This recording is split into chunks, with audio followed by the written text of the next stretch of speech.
1100 మంది పోలీసులతో బందోబస్తు ఏర్పాటు చేశామని చెప్తూ ఉన్నారు. ఎక్కడున్నారు ఆ 1100 మంది? 250 మంది ఏమో ఆ హెలికాప్టర్ దగ్గర ఉన్నారు అని చెప్తున్నారు. ఏరి ఎక్కడ కనిపించలేదు 250 మంది. మీ టీడీపీ ఎమ్మెల్యే ఇంటి దగ్గర పెట్టారేమో ఈ 1100 మందిని. జగనన్న దగ్గరికి రాకుండా ఆపడానికి పెట్టారు తప్ప జగనన్న రక్షణ కోసం ఏమాత్రం మీరు ప్రయత్నించిన పరిస్థితులు నిన్న కనిపించలేదు. తీసుకుంటే చాపర్లో ప్రయాణించే వాళ్ళకి ఒక ప్రోటోకాల్ ఉంటుంది. అన్ని రకాలుగా చాపర్ ఫిట్గా ఉంటేనా ఆ పైలట్ అనే అతను తీసుకువెళ్తాడు. ఎంత దారుణంగా ఆవిడ మాట్లాడుతూ ఉన్నారంటే, పైలట్ వెళ్ళిపోవడానికి పర్వాలేదు, జగన్మోహన్ రెడ్డి గారు ఎందుకు వెళ్ళలేదు అనేసి. ఒక విఐపి అతను Z+ సెక్యూరిటీ ఉన్న వ్యక్తి మాజీ ముఖ్యమంత్రిని ఆ విండ్షీల్డ్ ధ్వంసం అయిపోయిన హెలికాప్టర్లో ఎలా ధైర్యంగా తీసుకెళ్లగలడా పైలట్? ఒక హోమ్ మినిస్టర్ అయ్యుండి కూడా ఈ ప్రోటోకాల్స్ ఉంటాయి, అవన్నీ ప్రోటోకాల్స్ ఉంటేనా, అంత ఫిట్గా ఉంటేనా చాపర్ తీసుకెళ్తారు ఒక విఐపిని అనే విషయం మీకు తెలియదా? ఎంతసేపు జగనన్నని తిట్టడమే ధ్యేయంగా పెట్టుకున్నారు తప్ప నిజాలు మీరు మాట్లాడరా? పోలీసు వ్యవస్థని నిర్వీర్యం చేసింది ఎవరు? ఈరోజు తీసుకుంటే ఒక్క హోంగార్డ్నైనా మీరు నియమించారా? మీరు అధికారంలోకి వచ్చాక ఒక్క పోలీస్కైనా ఐఆర్ కానీ పిఆర్సీ కానీ డిఏ కానీ మీరు వేశారా అని నేను అడుగుతూ ఉన్నాను. అసలు పోలీసుల్ని ఎంతసేపు కూడా రెడ్ బుక్ రాజ్యాంగం కోసమే వాడుతూ కక్ష సాధింపు చర్యలకు మాత్రమే వాడుతున్నారు తప్ప ఎక్కడైనా వాళ్ళకి స్వాతంత్రంగా పనిచేసుకునే అవకాశం మీరు ఇచ్చారా అని నేను అడుగుతూ ఉన్నాను. అసలు పోలీస్ వ్యవస్థని కరెక్ట్గా పనిచేయనిస్తే ఈరోజు ఈ రాష్ట్రంలో డ్రగ్స్ ఎంతగా విచ్చలవిడిగా దొరుకుతాయా? మొన్ననే అనుకున్నాం, సాక్షాత్తు ముఖ్యమంత్రి గారు నివాసం ఉంటున్న ప్రాంతంలోనే మంగళగిరి ఏరియాలోనే డ్రగ్స్ దొరికాయి. అంతకుముందు అదే జిల్లా హెడ్ క్వార్టర్ అయిన గుంటూరులో డ్రగ్స్ దొరికాయి. అలాగే తీసుకుంటే పోలీసుల్ని నిర్వీర్యం మీరు చేశారు కాబట్టే ఈరోజు రోజుకి 70 మంది మహిళలు చిన్నారుల మీద అఘాయిత్యాలు జరుగుతూ కేసులు నమోదవుతున్నాయి. 70కి పైగా కేసులు నమోదవుతున్నాయంటే ఇక్కడ శాంతి భద్రతలు ఎంత దారుణంగా ఉన్నాయో అర్థం చేసుకోవచ్చు. అసలు వాళ్ళకి భద్రత కల్పించలేదు అని గతంలో ఏ రోజైనా ఒక్క ఫిర్యాదైనా వచ్చిందా? ఎందుకంటే అంత చక్కగా మా ప్రభుత్వంలో మీ నాయకులకి భద్రత కల్పించడం జరిగింది. ఈరోజు మీరు మా నాయకుడైన జగన్మోహన్ రెడ్డి గారికి అడుగడుగునా కూడా భద్రత వైఫల్యం చూపిస్తూ కనీస భద్రత ఇవ్వని పరిస్థితి ప్రతి సందర్భంలో కూడా కనిపిస్తూ ఉంది. గుంటూరు మిర్చియాడికి వెళ్ళినప్పుడు మీరు సరైన పోలీస్ ప్రొటెక్షన్ ఇచ్చారా? అలాగే తీసుకుంటే కడప వెళ్ళినప్పుడు, అలాగే వినుకొండ వెళ్ళినప్పుడు, తిరుపతిలో శవ రాజకీయాలంట. అసలు శవ రాజకీయాలు చేసింది ఎవరు? మీరా మేమా? ఆ రోజు తీసుకుంటే మాచర్లలో రౌడీ షీటర్ను ప్రత్యర్థులు హత్య చేస్తే వెళ్ళి పాడిమో. అలాగే తీసుకుంటే గతంలో ఎక్కడ ఏ అమ్మాయి మీద ఏది జరిగినా కూడా అప్పుడు మా ముఖ్యమంత్రి గారి మీద అబాండాలు వేస్తూ మాట్లాడిన నేచ రాజకీయం శవ రాజకీయం మీది కాదా నేను అడుగుతూ ఉన్నాను.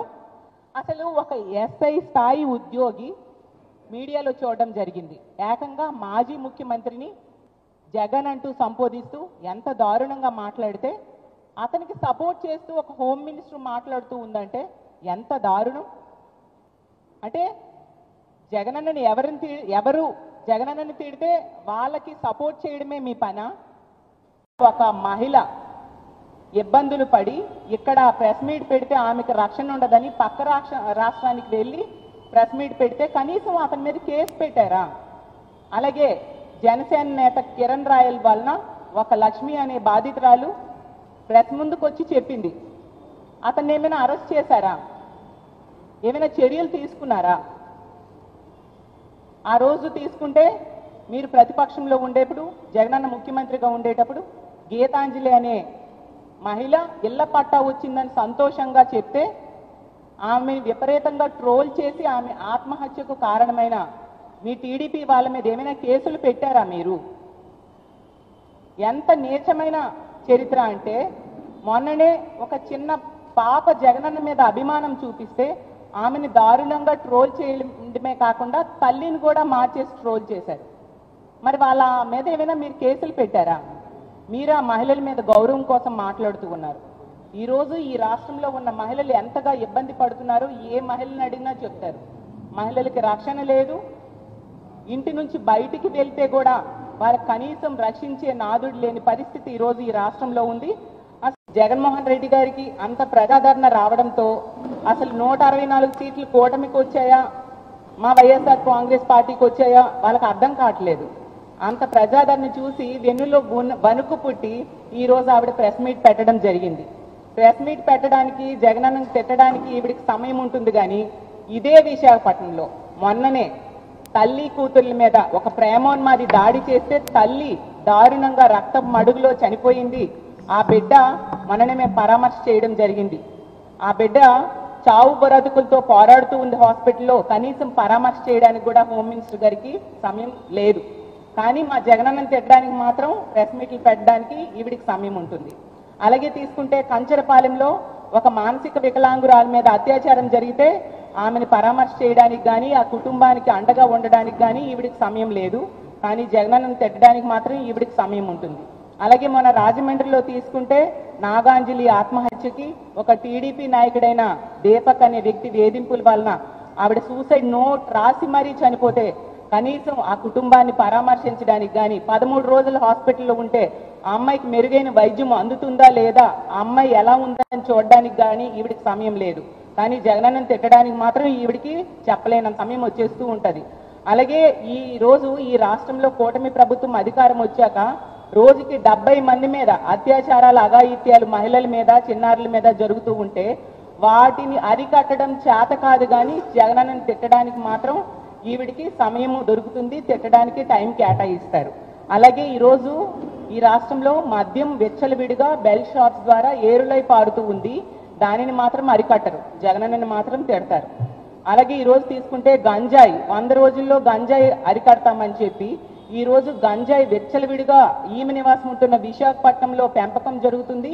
గంజాయి రవాణా ఈ విశాఖపట్నం నుంచే జరుగుతుంది. ఆమె నియోజకవర్గమైన పాయకరావుపేట మీదుగానే జరుగుతుంది. దాన్ని అరికట్టడం చేత కాదు. కానీ జగనన్నను తిట్టడానికి మాత్రం హోమ్ మినిస్టర్ గారు ముందుగా వస్తారు. అందుకనే ఆవిడకి హోమ్ మినిస్టర్ పదవి ఇచ్చారు.